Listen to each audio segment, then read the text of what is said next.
talk about how much just you love to play.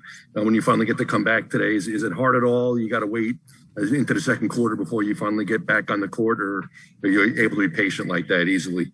Yeah, I knew I was going to play at some point and play a certain amount of minutes. So it all worked out for the best, and I'm excited I get to be out there with my teammates again. Bruce Beck with NBC New York.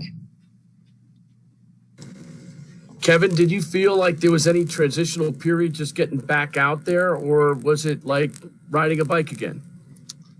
Yeah, it's like riding a bike. You get your footing right, and you just get your rhythm going. And I think my teammates did a great job of looking for me all game. And I just wanted to, resort back to that work that I put in, just the shots that I take in practice and shoot around, try to get to those as much as possible to gain my rhythm. And I started to get a little bit more creative as the game, started to progress. So it was a good start. Hopefully I build on this game and keep going. Greg Logan with Newsday. How do you feel about the strategy for managing your minutes, sitting out the first quarter and then winding up playing 20 out of 24 minutes in the second half and basically staying warm? How does that work out for you, do you think? Just deal with it and adapt to the situation. Coach asked me today if I wanted to start or come off the bench, and I felt like it would be a bigger challenge for me to focus in and lock in if I came off the bench. So I just wanted to see how that worked. And if I would have shot bad, I probably would have been pissed that I came off the bench, but I was able to knock down some shots. And but it was a solid exercise for me to ease back into the swing of things. Christian Winfield with the New York Daily News. Hey, what's going on, Kevin? Welcome back. The Suns are second in the West, and I think they just beat the Bucks not too long ago, and then also beat the Sixers. Do you look at this type of game as kind of a measuring stick for where you guys are and where you guys need to go, or is it just another game under your belt? Just another game. I think they look at us as a measuring stick too. They're fresh on the scene as an elite team, so this is pretty new to them. So we wanted to gauge and take that physicality that they bring and that toughness and that quickness that they bring. But that's all it was, another day at the office. Alex Schiffer with The Athletic.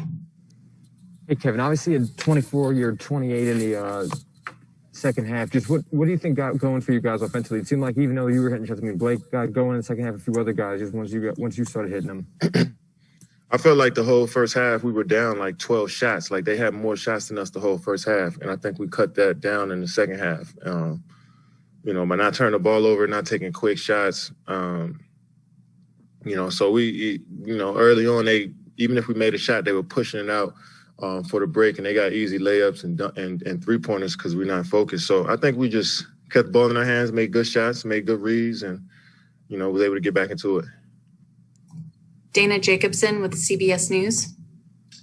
Hi, Kevin. I'm going to take you away from today's game just a little bit. Curious about a program you guys have had going on all season with Jean-Michel Basquiat and the uniforms you've had, the court, what you knew about him maybe before the program or learned, and then what you think of using a sports arena to introduce an artist like him to people. Yeah, he was a very impactful artist and a lot of, had a lot of fans throughout his day. And I think it's an honor for us to represent him and his family and where he comes from through our jerseys and on our court. And, a lot of guys say they want to try a white jersey next year, the Basquiat jersey. So it's a part of who we are. And, Biggie, Basquiat, Jay-Z, guys like that, artists like that really are in our DNA as a team and as an organization and as a city. So it feels good to represent a guy like that. Had you known of him before? Yeah, for sure. Obviously huge fans, read, knew his story, try to look for some of his art. It's hard to get, but it's good that we can represent him in some way and have our own little art piece on our jerseys as well. Thank you. Appreciate it. All right. Steve Lichtenstein with WFAN. Hey, Kevin, first of all, good luck at the Oscars tonight. I wanted to ask about Blake Griffin and what you are seeing from him and how he's impacted the team. Well, his IQ is through the roof. He knows how to play the game of basketball on both levels. Both sides of the floor and on all three levels on offense, in the paint, could knock down that floater in the mid-range and can make threes now. So we just need Blake to continue to be aggressive to score the basketball and make plays and tonight was one of those nights, and he's getting comfortable each and every game. Last question, Matt Brooks with Nets Daily. Hey, Kevin, just curious about the pick and roll defense tonight. I felt like you guys were switching a little bit more just to sort of take away those mid-range shots for Chris Paul and Devin Booker. Just curious if that was the process and what you felt like that did for you guys. Yeah, I mean, we didn't, when they come out, CP loves to shoot, when your bigs are on the drop and off that pick and roll. And that's that quick offense. Sometimes they get down 10